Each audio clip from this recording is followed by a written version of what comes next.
An Air Force pilot had just returned from a mission when he was stunned to discover that the aircraft parked on the runway were nothing like the ones from his era. Moments later, a military guard approached and mocked his plane, calling it ancient. Still confused, Tom was escorted to the base headquarters, where things took an even stranger turn. There, Tom learned he had landed at a U.S. military installation. When questioned by a general, Tom introduced himself as a lieutenant in the British Royal Flying Corps. He explained that he had planned to land at Army Base 56 but somehow ended up here instead. Alarmed, the guard urgently asked what year Tom believed it was. Tom replied, 1917, I took off just this morning.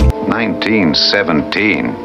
Yes, that's correct. The guard went pale and said, this is 1959. Staring out the window at the futuristic planes and unfamiliar skies, Tom began to suspect the impossible. He had traveled through time. He recalled rumors of a French pilot who had vanished after flying through dense clouds. The general, however, wasn't buying it. Thinking Tom was lying, he ordered his gear confiscated and examined, but every item checked out as historically accurate. Tom then mentioned that he had taken off with his comrade Jimmy. At the sound of that name, the general's demeanor changed. He demanded clarification, because here and now, Jimmy was none other than the base's highest-ranking officer. Tom was speechless. Earlier that day, the two of them had been ambushed by 7 German fighter planes. Overcome by fear, Tom had abandoned the dogfight, assuming Jimmy had been killed. But the general explained that Jimmy had not only survived, but had risen through the ranks with distinction over the years, and was currently en route back to the base. Once he returned, everything would be cleared up. It was then that Tom had a realization. Maybe fate had given him a second chance. Perhaps there was still time to go back and save Jimmy. Ignoring the protests of everyone around him, Tom jumped into a plane and took to the skies once more. Not long after, Jimmy arrived. When he saw Tom's uniform and gear laid out on the table, he was visibly shaken. He recounted the events of that fateful day. He and Tom had been surrounded by 7 German fighters. Tom had drawn the fire of 3 enemy planes, allowing Jimmy to escape at the cost of his own life. Jimmy had always believed Tom had perished in that battle, but the general pointed out that Tom had shown up at the base just that morning. Jimmy stood there in disbelief. Some things, he said quietly, science simply can't explain.